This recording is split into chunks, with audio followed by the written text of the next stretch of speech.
Sabe aquele momento que a gente quer muito fechar uma venda e para melhorar para o cliente, a gente tem a ideia genial de começar a oferecer um monte de opção para ver se realmente a gente consegue vender alguma coisa? Pois então, esse tipo de situação pode ser um tiro no pé e a gente acabar afastando o nosso cliente ao invés de fechar a venda como a gente tanto deseja. Vem comigo que eu vou te explicar mais sobre isso e te mostrar como criar uma estratégia real para fazer essa venda acontecer.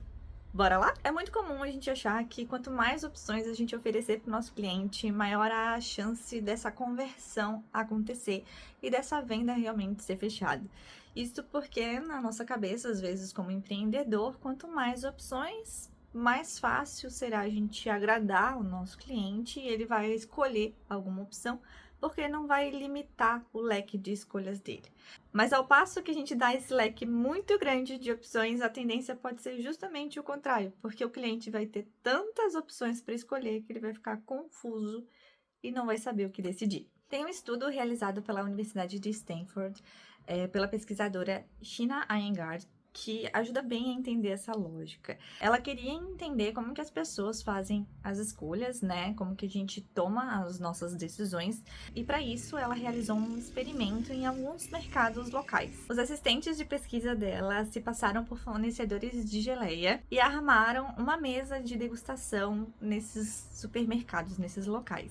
Numa primeira fase do experimento, eles disponibilizaram apenas 6 tipos de geleia, então eram 6 sabores que eles estavam colocando ali para o público degustar e tudo mais. E numa outra fase, eles disponibilizaram 24 sabores. Em ambas as fases, os clientes que realizassem essa degustação, eles ganhariam, então, um cupom de desconto que eles poderiam utilizar daí na compra da geleia. O estudo acabou concluindo que por mais que a mesa que tivesse 24 opções de geleia chamasse muito mais atenção pela variedade, pela quantidade, a maioria das pessoas acabava ficando indecisa em meio a tantas opções. No final das contas, apenas 3% acabaram efetivamente comprando uma geleia. Por outro lado, a mesa que tinha apenas 6 sabores de geleia facilitou um pouco o processo de tomada de decisão e acarretou numa conversão de 30%. Ou seja, 30% das pessoas acabavam levando o produto embora.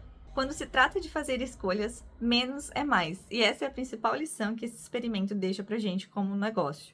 Porque quanto menor o leque de opções que a gente dá pro nosso cliente, maior a probabilidade de ele fechar conosco. E isso acontece porque ter muitas opções faz com que a gente, como consumidor, tenha que processar muito todas aquelas informações. E esse processo de análise, né, de qual é a opção mais adequada, qual é a opção que eu vou menos me arrepender, qual que eu tenho que levar para casa, digamos assim, faz com que a gente gaste muita energia, porque o nosso processo de pensamento, ele exige realmente um gasto energético, um gasto calórico, por todo o trabalho, né, efetivo que ele acaba fazendo. E é do nosso instinto biológico que a gente preserve esse gasto de energia para coisas que sejam mais emergenciais, que sejam mais de sobrevivência. Então, quanto menos a gente tiver que gastar pensando, quanto mais rápido a gente puder tomar essa decisão, melhor. Por isso que quando a gente tem um leque muito grande, acaba realmente dificultando esse processo de pensamento e a gente tende a fugir da escolha. Já quando a gente se coloca numa situação que tem menos escolha, a probabilidade de a gente conseguir analisar essas escolhas individualmente e fazer comparativos entre elas facilita. Então, a gente consegue processar de uma forma mais otimizada e tomar uma decisão de forma mais assertiva. Mas um erro muito comum é a gente acabar afunilando demais e deixando, por exemplo, apenas uma opção para o nosso cliente escolher. Quando isso acontece, passa um efeito contrário, em que ao invés de a gente incentivar uma compra, é quase como se a gente estivesse empurrando essa compra para o cliente. Ele se sentia um pouco meio que encurralado e essa sensação pode não ser agradável e ele acabar fugindo daí por ele não ter como escolher, porque ele acha que ele só tem aquela opção e deu. Como tudo na vida, é uma questão de equilíbrio, né? Então, na hora de a gente montar uma proposta para apresentar para o nosso cliente, é interessante que a gente não tenha um leque tão grande que vá afastar ele por essa indecisão de compra, de escolha, e também que a gente não afunile tanto a ponto de ele sentir que ele só tem aquela opção e deu, e ele não tem nem com o que comparar para saber se aquela realmente é a escolha viável. Vale ressaltar que tudo também é um pouco adaptável de acordo com o nicho que a gente trabalha ou com o que a gente oferece, se é um serviço, se é um produto. Por exemplo, quando a gente vai falar de um bem consumível, tipo alimentação ou uma peça de roupa, dá para ter um leque um pouquinho maior de variedades para apresentar para o nosso cliente. Por exemplo, 6 sabores de geleia ou 4, 5 cores diferentes de uma mesma peça de roupa.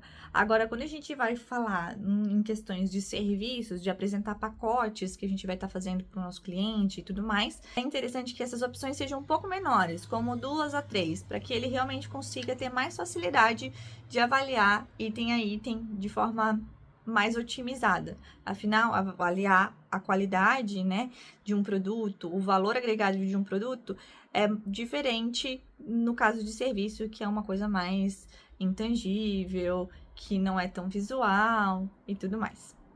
No final das contas, é tudo sobre uma questão de a gente guiar o nosso cliente para que ele tome a melhor decisão possível. Ainda que a gente ofereça ali algumas opções para ele, a gente tem que entender o cenário, o perfil, as necessidades dele e se colocar à disposição para ouvi-lo e até mesmo personalizar, se for possível. Mas mais do que a gente adaptar o nosso negócio ao nosso cliente, a gente precisa entender que marketing, no final das contas, é sobre comportamento humano, não é mesmo? E até o que a gente vai oferecer para o nosso cliente tem que facilitar, tanto para ele quanto para a gente. Agora vamos levar esse bate-papo aqui para os comentários e me conta se você já sabia dessa questão e se você já usa isso na sua estratégia de negócio. Te encontro lá, beijão, até mais!